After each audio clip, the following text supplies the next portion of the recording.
ॐ अज्ञानतिमिरन्धस्य ज्ञानञ्जनशलाखया चक्षुरुन्मिलितं येन तस्मै श्रीगुरवे नमः।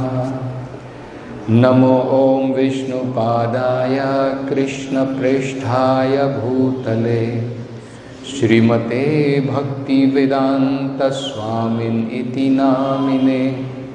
नमस्ते सरस्वते देवे गौरवाणी प्रचारिणे निर्विशेषशून्यवादी पाश्चात्यदेशतारिणे। जय श्री कृष्ण चैतन्य प्रभु नित्यानंद श्री अद्वैत गदाधर श्रीवासदि गौरभक्तवृंद। हरे कृष्णा कृष्ण कृष्णा हरे हरे, हरे राम राम राम हरे हरे। हरे कृष्णा कृष्ण कृष्णा हरे हरे, हरे राम राम राम हरे हरे। हरे कृष्णा कृष्ण कृष्णा हरे हरे, हरे राम राम राम हरे हरे। तो ये वृतांत बड़ा ही अनूठा वृतांत भागवत में दिया है। क्या हुआ था? सारे देवताओं ने एक ये घटना घटी, उन्होंने देखी सब जगह धीरे धीरे अंधकार फैलता जा रहा है और अनेकों प्रकार के अपशकुन प्रकट हो रहे हैं। उनकी शक्तियां कम होती जा रही है, क्षीण हो रही है। उन्होंने अनेकों प्रयास किए कि किस प्रकार से इससे वो बाहर निकल सकें, लेकिन नहीं निकल पाए।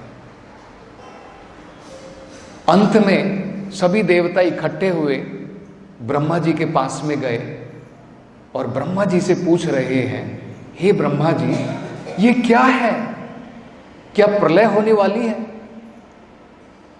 क्योंकि उस प्रकार के लक्षण वहां पर उनको दिख रहे थे। तब ब्रह्मा जी ने बताया, तब ये पूरी कथा ब्रह्मा जी ने सुनाई देवताओं को, किस प्रकार से 4 कुमार भगवान के धाम में जा रहे थे। वहां पर जाने के पश्चात में जय और विजय ने उनको रोका। जय और विजय ने उनको रोका तो उनको क्रोध आ गया और इन 4 कुमारों ने क्रोध में आकर के भगवान के इन 2 द्वारपालों को शाप दे दिया कि तुम भौतिक संसार में असुरों के रूप में जन्म लोगे। और बाद में भगवान ने स्वयं बताया कि जय और विजय को इस भौतिक संसार में जाने के लिए मेरी अनुमति है, मेरी सहमति है। और इसके बाद अब यहाँ पर हम देख रहे हैं कि ब्रह्मा जी ये बता रहे हैं कि किस प्रकार से ये जय और विजय ही हैं जिन्होंने अब दिति के गर्भ में हिरण्याक्ष और हिरण्यकशिपु के रूप में आश्रय लिया है। और क्योंकि ये आसुरिक प्रवृत्ति के व्यक्ति हैं, इसलिए सब जगह अंधकार फैला हुआ है। और क्योंकि ये भगवान के कहने पर, भगवान की सहमति पर, भगवान की अनुमति देने के पश्चात इस भौतिक संसार में आए हैं, इसलिए वो इतने शक्तिशाली हैं कि तुम्हारा बल भी कुछ नहीं कर सकता है और मेरा बल भी कुछ नहीं कर सकता। मेरे पास भी कोई उपचार नहीं है, केवल भगवान इनका प्रतिकार कर सकते हैं, काउंटरैक्ट कर सकते हैं, केवल भगवान और कोई नहीं। तो ये भगवान की इच्छा थी, इसलिए जय और विजय इस संसार में आए। इसमें दो बड़ी ही महत्वपूर्ण बातें प्रभुपाद जी तात्पर्य में बताते हैं। एक तो प्रभुपाद जी बताते हैं कि भगवान कृष्ण जो है, परम सत्य जो है, वो एक व्यक्ति है। जिस प्रकार से एक व्यक्ति के अंदर में अनेकों प्रकार की इच्छाएं होती हैं, हमारे जीवन के अंदर में भी हमारी अनेकों प्रकार की इच्छाएं हैं। अंग्रेजी में कहावत है, variety is the mother of enjoyment. अनेकों प्रकार की विभिन्नताएं,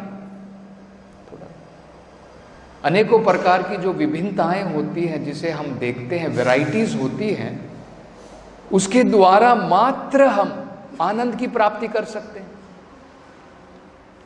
हर एक चीज में आप देख सकते हैं, भौतिक संसार में हम भोजन खाते हैं, उसमें वैरायटी होती है। एक दिन इडली खाएंगे, एक दिन डोसा खाएंगे। अगर आपको साल भर केवल सवेरे एक ही प्रकार का नाश्ता दिया जाए, आप बोर हो जाएंगे, आपको उसके अंदर में रुचि नहीं आएगी भोजन में। तो इसी प्रकार से भगवान वो भी व्यक्ति है, वो भी पुरुष है, लेकिन हमारे और आपके जैसे नहीं। अंतर केवल इतना है,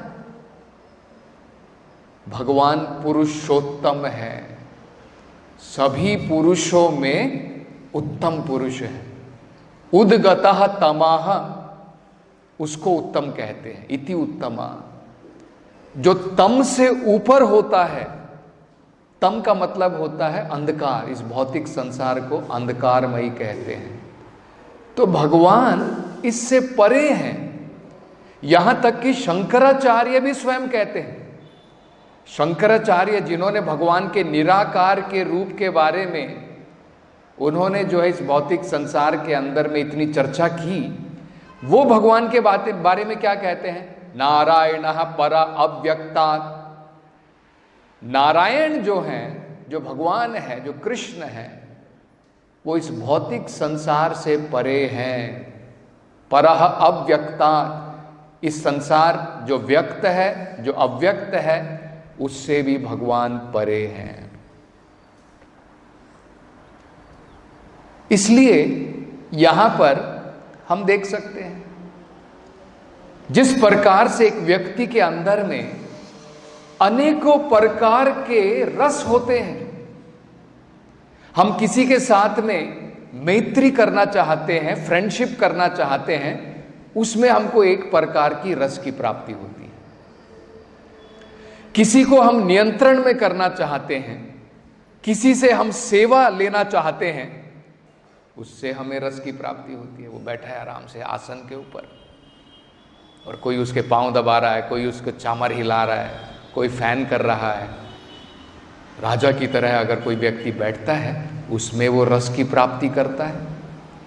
बहुत सारे लोग उसके सेवक के रूप में, वो कहता है, एक ऑर्डर देता है, कुछ कहता है, उसकी आज्ञा का पालन होता है, उसके अंदर में उसको रस की प्राप्ति होती है ना।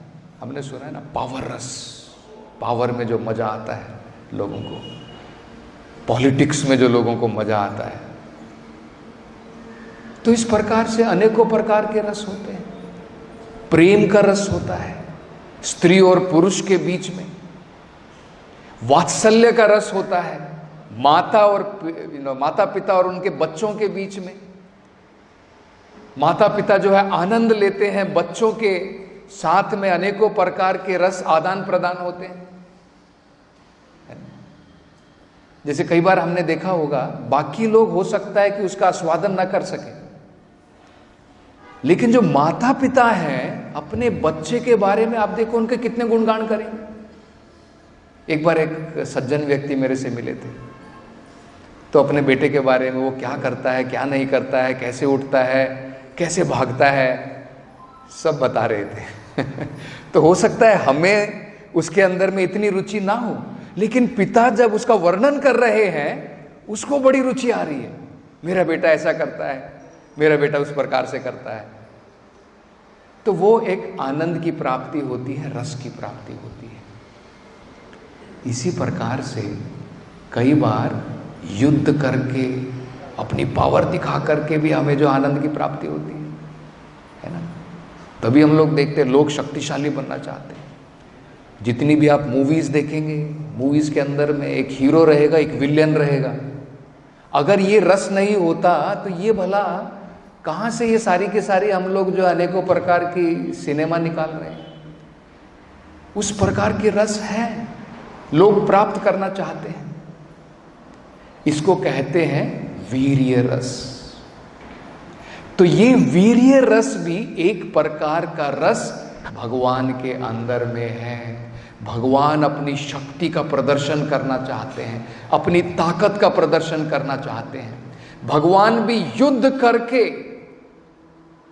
उसके अंदर में आनंद ग्रहण करते हैं, आनंद प्राप्त करते हैं। ठीक इसी प्रकार से जैसे भगवान प्रेम के द्वारा गोपियों के साथ में, गोपियां भगवान को फूल अर्पण करती हैं, भगवान के भक्त भगवान को मंदिर में जाकर के फूल अर्पण करते हैं और भगवान उसमें आनंद लेते हैं।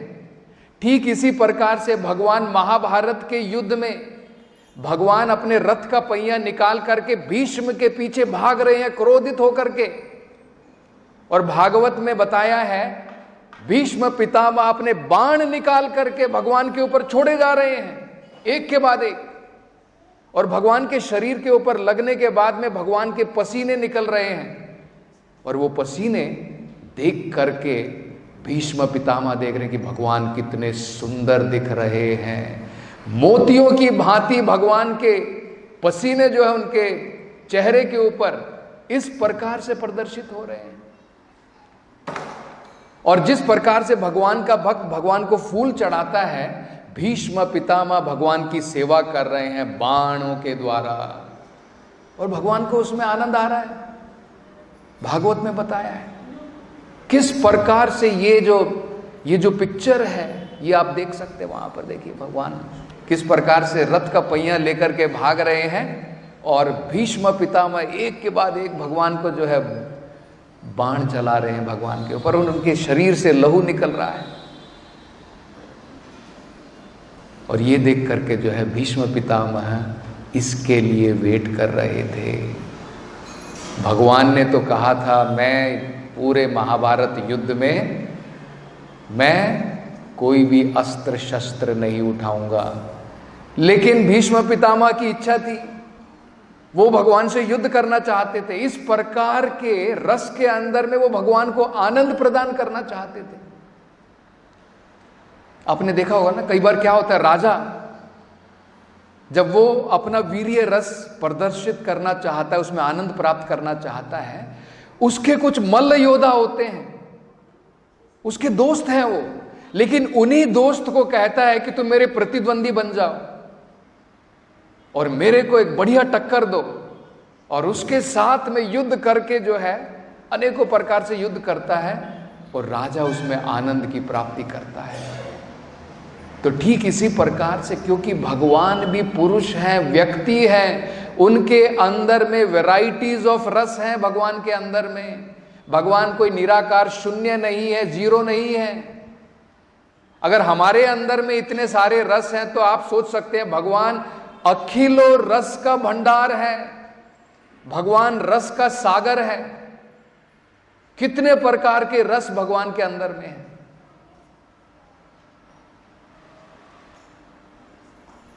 तो इसलिए भगवान को अखिला रस सिंधु कहा जाता है। सभी रसों के भगवान जो है सागर है। तो ये रस जब भगवान प्राप्त करना चाहते थे, क्योंकि अगर भगवान किसी से टक्कर लेना चाहते हैं, सोच लो भगवान ने किसी देवता को भी नहीं चुना, ब्रह्मा जी भी इस उत्पात को कम नहीं कर सकते। वो कह रहे कि मेरे पास भी कोई शक्ति नहीं है। आप समझ सकते हैं हिरण्याक्ष और हिरण्यकश्यपु के पास में कितनी शक्ति है, क्योंकि भगवान ने वो प्रदान की है। अगर भगवान उससे लड़ना चाहते हैं तो किसी शक्तिशाली व्यक्ति से ही तो लड़ सकते हैं। ब्रह्मा के अंदर में भी इतनी शक्ति नहीं है। अब भगवान स्वयं धरती पर आएंगे हिरण्याक्ष का और हिरण्यकशिपु का वध करने के लिए, उनके साथ में युद्ध करने के लिए। तो ये बड़ा महत्वपूर्ण है। भगवान व्यक्ति हैं, पुरुष हैं, वो कोई निराकार शक्ति मात्र नहीं है। जिस प्रकार से हम भगवान के ही अंश हैं। अगर अंश के अंदर में इतनी सारी वैरायटीज है, हम इतने प्रकार के रस का स्वादन करते हैं, और हम लोग सोचें कि जो हमारा आदि है, जिसने हमें जन्म दिया है, उसके अंदर में कोई रस नहीं है, निराकार है। ये जो निराकारवादी हैं, इन लोगों ने सबसे बड़ा दुष्कार्य किया इस धरती के ऊपर, लोगों को आध्यात्मिकता से भटकाने के लिए। क्योंकि लोग सोचते हैं अरे भाई, अगर भगवान निराकार है, कोई वैरायटी नहीं, कुछ नहीं है उधर, क्या फायदा है फिर आध्यात्मिक जीवन लेने का? बेटर तो मटेरियल वर्ल्ड में इतनी सारी वैरायटी है, इतना मजा आता है हमको इधर। लेकिन मूर्ख लोगों को यह ज्ञान नहीं है।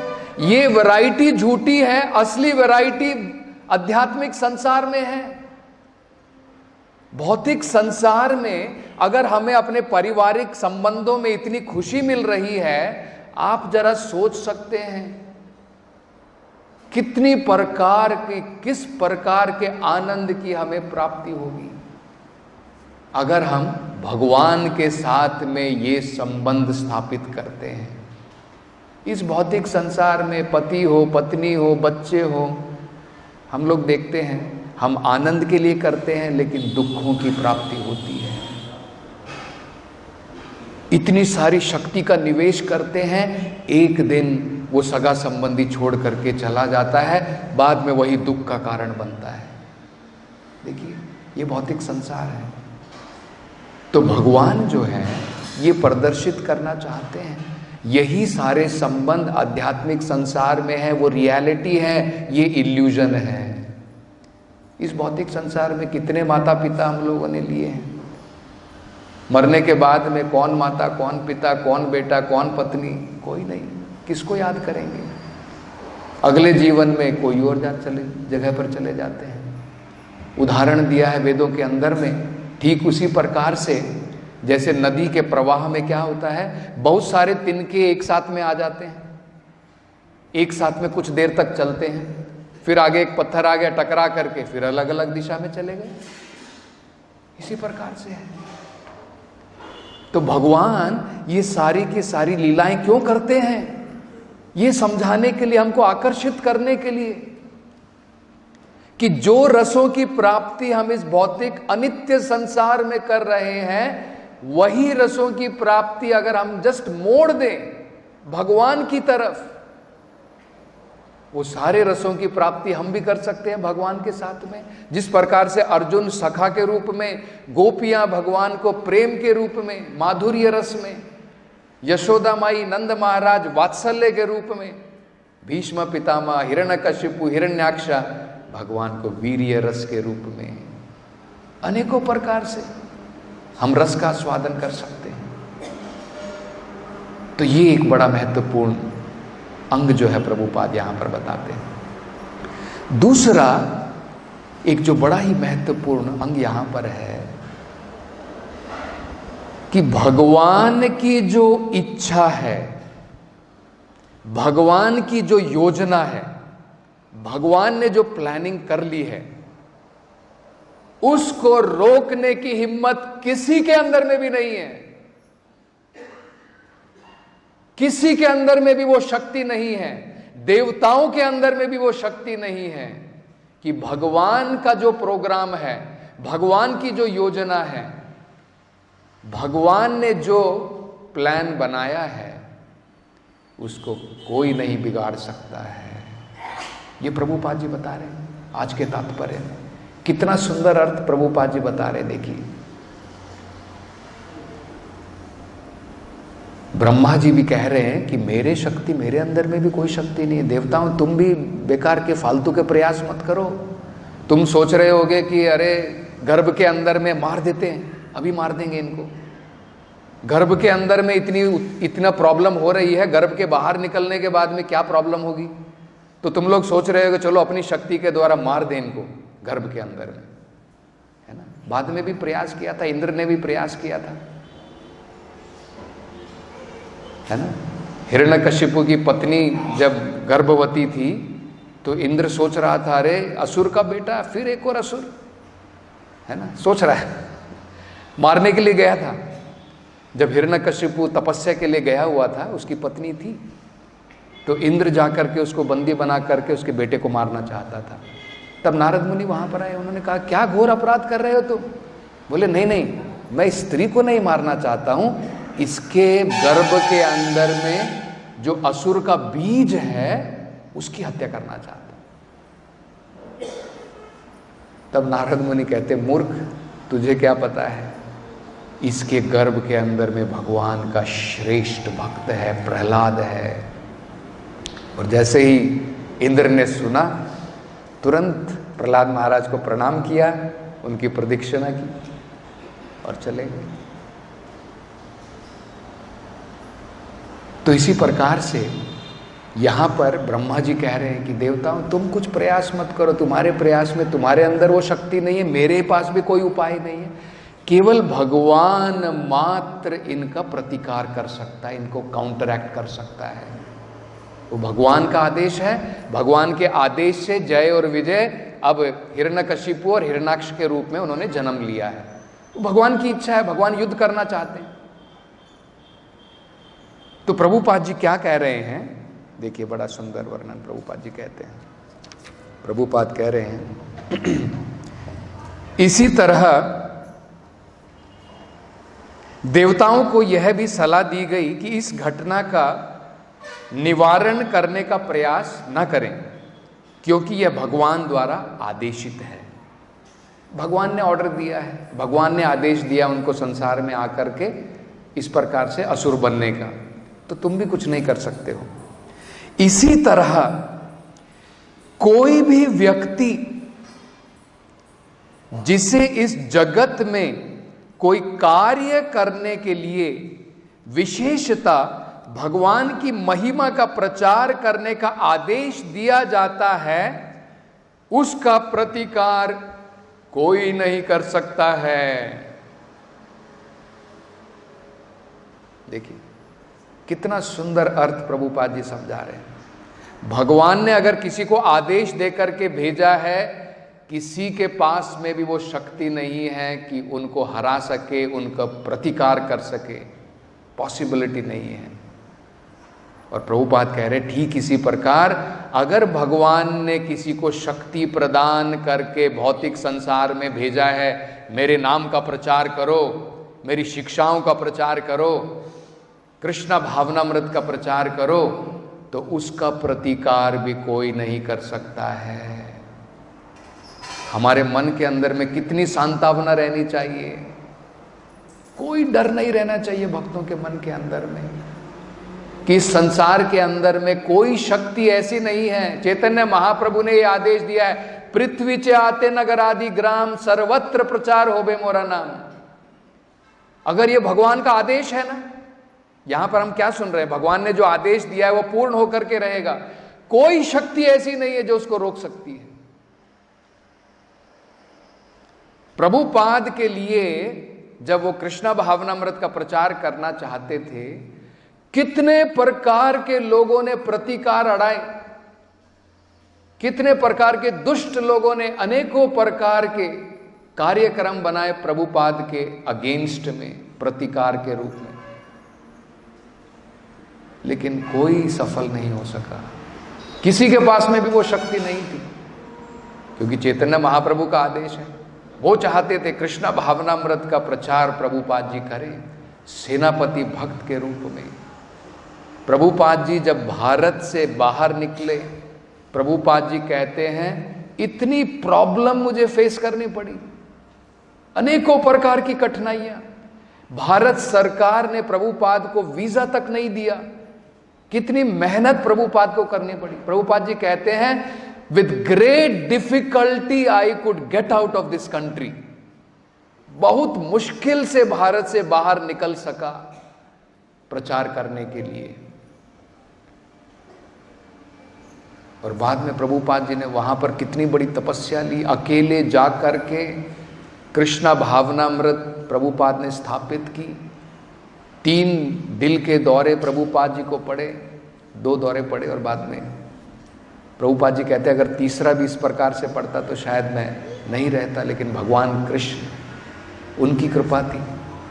वहां पर जाने के पश्चात में कितनी मुश्किल थी प्रभुपाद को, उनके टाइपराइटर, उनकी मैन्युस्क्रिप्ट सब चोरी हो गई।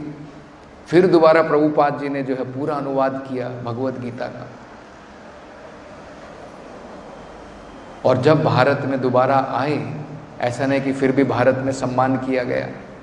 भारत में भारत की सरकार सोच रही है कि नहीं कोई CIA लोग आ गए हैं, भारत की खुफिया खबर कहीं अब अमेरिका को ना भेज दी जाए, अनेकों प्रकार से। गिरिराज स्वामी एक घटना बताते हैं, बॉम्बे का मंदिर जब प्रभुपाद जी स्थापित कर रहे थे,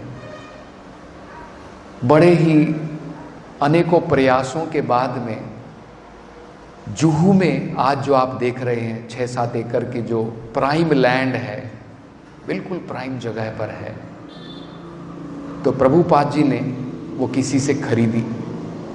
वो इतना दुष्ट व्यक्ति था, पहले उसने बेच दी, लेकिन बाद में उसको लगा कि नहीं मैं कुछ और पैसे ऐंठ सकता हूँ या फिर किसी न किसी प्रकार से इनको इधर से खाली करवा दूंगा, अब मेरा कुछ दूसरा प्लान है बेचने के बाद में। तो उसने क्या किया, वहाँ पर उस समय में 1973 की बात है, 18 मई की बात है, गिरिराज स्वामी बताते हैं, रात को उनको उठा दिया गया। तो उठे और उन्होंने देखा बड़ा ट्रक वहां पर आया है, 50 म्युनिसिपल कॉरपोरेशन के लोग वहां पर उतरे, हथौड़े हाथ में लेकर के, हथौड़े और गुदली अनेकों प्रकार के लेकर के चीजें डिमोलिशन करने के लिए। तो गिरिराज स्वामी देख रहे ये क्या हो रहा है, और उनके पीछे पीछे एक गाड़ी और खड़ी है, 100 पुलिसमैन खड़े हुए हैं वर्दी में, गन्स लेकर के, डंडी लेकर के। तो गिरिराज स्वामी की समझ में नहीं आई ये सब क्या चल रहा है, उनको कोई खबर नहीं है क्या होने वाला है। तो वहां पर जो म्युनिसिपल कॉरपोरेशन का ऑफिसर था ऑर्डर लेकर के आया था, डिमोलिशन ऑर्डर। कॉरपोरेशन से ऑर्डर आया है, तुम्हारा स्ट्रक्चर इलीगल है, इसे हमें तोड़ना है आज रात के अंदर में। देखिए इस प्रकार का था। तो गिरिराज स्वामी का सोचने लगे ये कहां से आ गया है।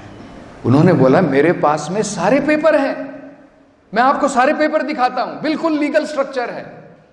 टेम्परेरी स्ट्रक्चर था भगवान का, जैसे यहां पर हमारा ऑल्टर है, एक ऑल्टर था और एक टेम्परेरी जो है मंदिर की तरह एक हॉल बनाया हुआ था। तो उन्होंने कहा मेरे पास में सारे पेपर हैं, सारे पेपर ला करके उस ऑफिसर को दिखाए। ऑफिसर ने जस्ट ऐसे करके बंडल करके फेंक दिया। उसने कहा कि आपके पास में कुछ भी हो, हमारे पास में ऑर्डर है डिमोलिशन का, और उसने दिया ऑर्डर, चलो जा करके जो है डिमोलिश करना शुरू करो। तो उनके लोग आए, उन्होंने सीढ़ी लगानी प्रारंभ की भगवान के ऑल्टर के ऊपर, वहां पर सीढ़ी लगाई, ऊपर जाकर के वो तोड़ना चाहते थे।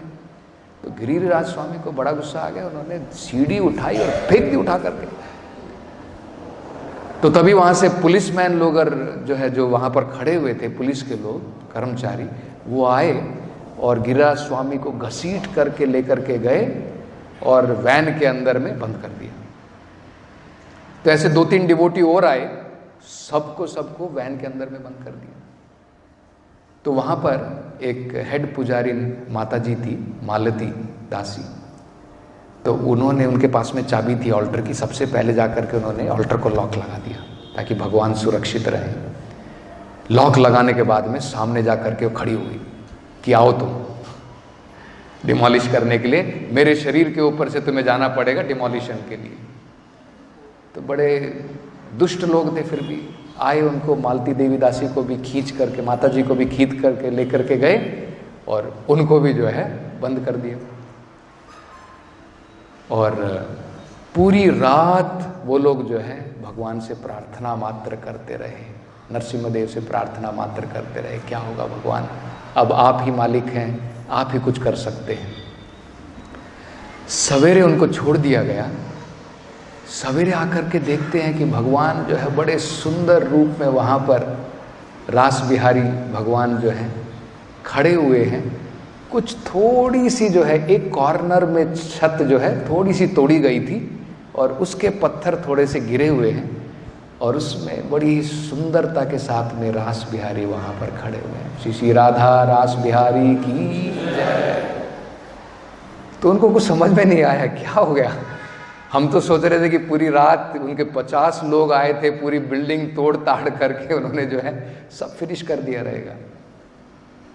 तब गिरिराज स्वामी जी बताते हैं कि बाद में क्या हुआ। एक गुजराती डिवोटी था, उसका नाम था मनस्वी दास।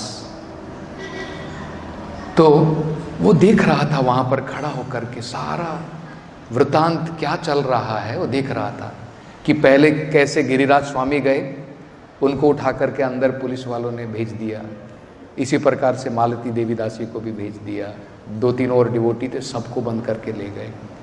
भगवान ने उनको बुद्धि दी, तुम मत जाओ, क्योंकि तुम भी गए, तुम भी उसी प्रकार से जो है तुम्हारे साथ भी वो होगा। तो वो नहीं गया।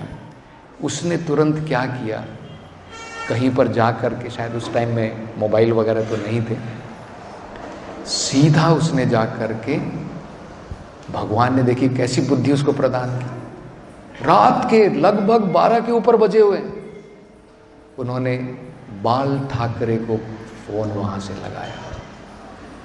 रात के समय में शिवसेना के जो हैं वो नायक थे, अध्यक्ष थे वहाँ पर उस समय के, और वेरी फेवरेबल, बहुत फेवरेबल थे वो कृष्णा भावनामृत के।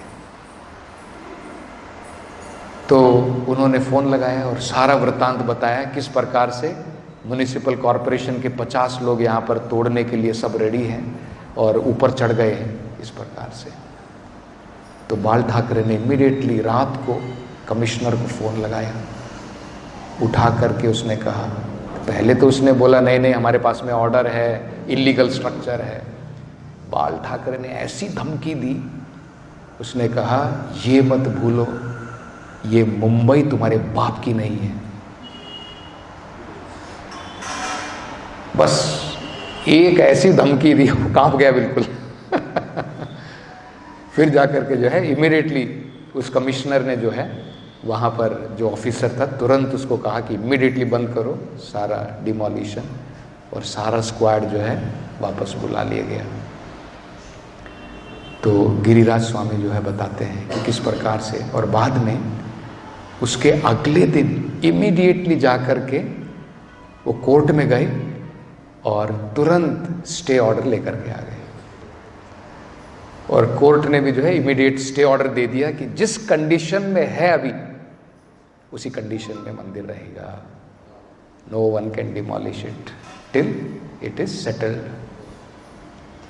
और बाद में एक्चुअली उन्होंने जैसे कोर्ट में जाने से पहले तुरंत सभी लोगों को बुला करके मरम्मत करवा दी, सब कुछ, एवरीथिंग वाज मेड रेडी। और धीरे धीरे बाद में वहाँ पर आज जो आप भव्य मंदिर वहाँ पर देखते हैं राधा रास बिहारी का, आज वो वहाँ पर बन सका। तो एक्चुअली हम देख सकते हैं भगवान की इच्छा जो है, भगवान के शुद्ध भक्त की जो इच्छा है उसको कोई नहीं रोक सकता है। टेम्परेरीली हम लोग देख सकते हैं हमारे जीवन में कुछ सेटबैक आएंगे, लोग विरोध कर रहे हैं, डिवोटी को जाकर के कुछ मंदिर तोड़ दिया, कुछ मूर्ति जला दी और डिवोटीज को मार दिया, ये टेम्परेरी सेटबैक आ सकते हैं। लेकिन फिर भी हमको हमेशा ये भरोसा भगवान के ऊपर रहना है कि कृष्ण भावनामृत जो भगवान का आदेश है, जो भगवान का प्लान है, जो भगवान की योजना है, किसी के अंदर में भी वो शक्ति नहीं है देवताओं के अंदर में भी शक्ति नहीं है, बड़े बड़े दानवों के अंदर में शक्ति नहीं है, ये छोटे मोटे लोग क्या करेंगे, ये हमें समझना है। तो ये हम जो है आज की इस पाठ से समझ सकते हैं। एक छोटा सा एक तात्पर्य है चैतन्य चरितामृत में, उसको मैं एक बार पढ़ता हूँ और बड़ा ही सुंदर तात्पर्य है। उसमें प्रभुपाद जी जो है इसका बड़ा सुंदर अर्थ समझाते हैं। उस तात्पर्य में श्रील प्रभुपाद जो हैं रूप गोस्वामी और सनातन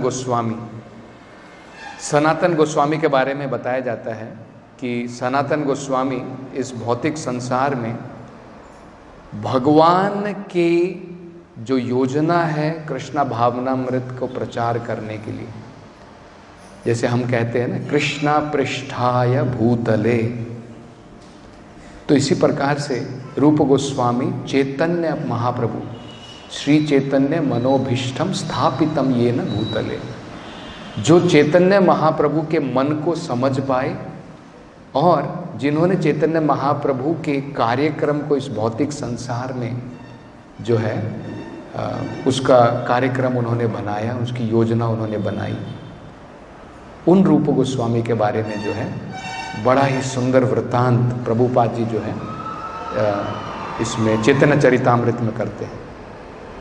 ये आता है 19वें अध्याय में और मध्य लीला में आता है। तो ये एक मैं पढ़ देता हूँ। श्लोक नंबर है 35।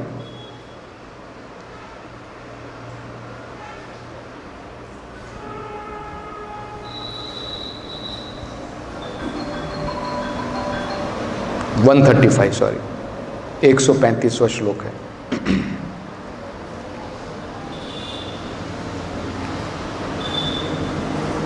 उसको पढ़ने के बाद में समाप्त करेंगे, ऑलरेडी टाइम हो चुका है।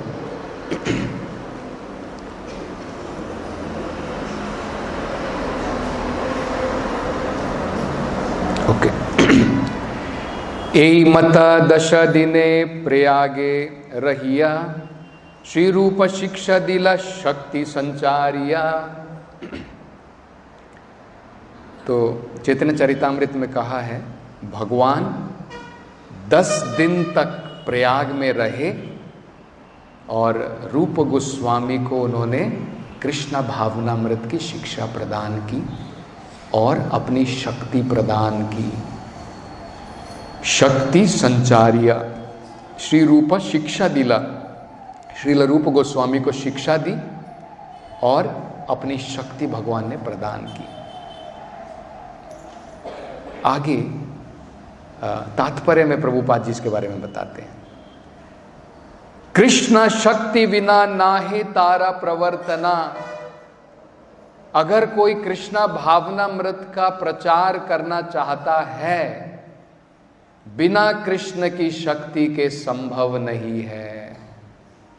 जिस प्रकार से चैतन्य महाप्रभु ने रूप गोस्वामी को अपनी शक्ति प्रदान की, तब जाकर के चैतन्य महाप्रभु का जो कार्यक्रम है वो इस धरती के ऊपर में स्थापित कर सके। बिना शक्ति के संभव नहीं है। तो आगे प्रभुपाद जी इसके बारे में बताते हैं। An empowered devotee sees and feels himself to be the lowest of men। हम कैसे समझ सकते हैं कि ये व्यक्ति जो है भगवान के द्वारा इसके अंदर में शक्ति भगवान ने प्रदान की है। ऐसा श्रेष्ठ व्यक्ति भगवान की शक्ति प्राप्त करने के बाद गर्वित नहीं हो जाता है, अपने आप को सबसे निम्न समझता है, सबसे निम्न। Empowered devotee sees and feels himself to be the lowest of men। मानवता में अपने आप को सबसे नीचा समझता है। For he knows whatever he does is due to the inspiration given by the Lord in the heart। क्योंकि वो जानता है जो भी मैं कर रहा हूं सब भगवान के द्वारा प्रेरित है, inspiration given by the lord. This is confirmed in Bhagavad Gita. Bhagavad Gita में भी ये बताया है। क्या बताया है? तेषां सतत युक्तानां भजतां प्रीतिपूर्वकं ददामि बुद्धि योगम तम येन माम उपयान्ति ये। जो व्यक्ति पूर्ण रूप से मेरी भक्ति में लगा है, तेषां सतत युक्तानां, सतत मतलब ऑलवेज, हमेशा जो भगवान की भक्ति में लगा है, भजताम प्रीति पूर्वकम, और प्रीति के साथ में मेरी भक्ति कर रहा है, उसके लिए मैं क्या करता हूं? ददामी बुद्धि योगम तम। उसको जो भी चाहिए कृष्णा भावनामृत में प्रगति करने के लिए, भगवान का कार्य करने के लिए जो भी बुद्धि चाहिए, भगवान कहते हैं मैं प्रदान करता हूं। यह होता है एम्पावरमेंट। तो आगे प्रभुपाद जी देखिए बड़ा सुंदर अर्थ बता रहे हैं, क्योंकि हम भी सोच सकते हैं कि हम किस प्रकार से कृष्णा भावनामृत का हम लोग कैसे प्रचार करें, है ना। हम भी चाहते हैं, भगवान की सेवा करना चाहते हैं। ये फॉर्मूला हमेशा याद रख लो, सिंपल फॉर्मूला है। अगर हम चाहते हैं, क्योंकि बिना भगवान की शक्ति के हम प्रचार नहीं कर पाएंगे, बिना भगवान की शक्ति के संभव नहीं है। तो भगवान की शक्ति अगर हमें प्राप्त करनी है, उसके लिए हमें क्या करना है? तो प्रभुपाद बड़ा सुंदर अर्थ बता रहे हैं। To be empowered by supreme lord one has to qualify himself. अगर हम चाहते हैं कि भगवान की शक्ति हमें प्राप्त हो, तो हमें उसके लिए योग्य बनना है। बिना योग्यता के वो भगवान की शक्ति नहीं आएगी। दिस मीन्स, उसका मतलब क्या है? योग्य बनने का मतलब क्या है? One must engage 24 hours daily in the loving service of Lord. बस 24 घंटे भगवान की प्रीति पूर्वक सेवा में लगना है। भजताम प्रीति पूर्वकम, ये क्वालिफिकेशन मात्र चाहिए, नथिंग एल्स, और कुछ जरूरत नहीं है। आगे प्रभुपाद जी बताते हैं, material position of devotee does not matter. हमारी मटेरियल पोजीशन कौन सी है, हम क्या है, हम शूद्र के घर में जन्म लिया है, चंडाल के घर में जन्म लिया है, डज नॉट मैटर। रूप गोस्वामी जो है मुस्लिम घराने में हमेशा उनके द्वारा घिरे रहते थे, उनके वहीं पर उनकी सेवा थी, तो उनकी पोजीशन किस प्रकार की थी। लेकिन भगवान की शक्ति उन्होंने जो है कैसे प्राप्त की? क्योंकि निष्ठा के साथ में 24 घंटे भगवान की सेवा में लगे थे। Material position of devotee does not matter because devotional service is not dependent on material conditions. Material consideration के ऊपर, भौतिक परिस्थितियों के ऊपर भगवान की भक्ति निर्भर नहीं है। इन earlier life Rupa Goswami was a government officer and a grihastha, not a brahmachari, not a sannyasi. He was associated with mleccha and यावना।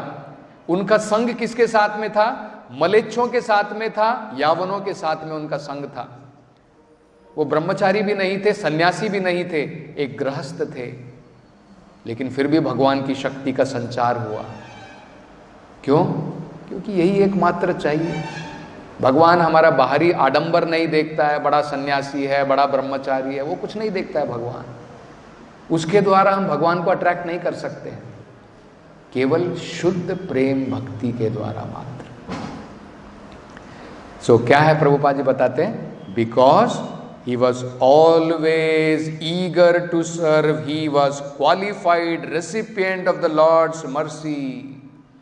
क्योंकि हमेशा तत्पर थे, बड़े आतुर थे, very eager to serve the lord. ये क्वालिफिकेशन चाहिए बस।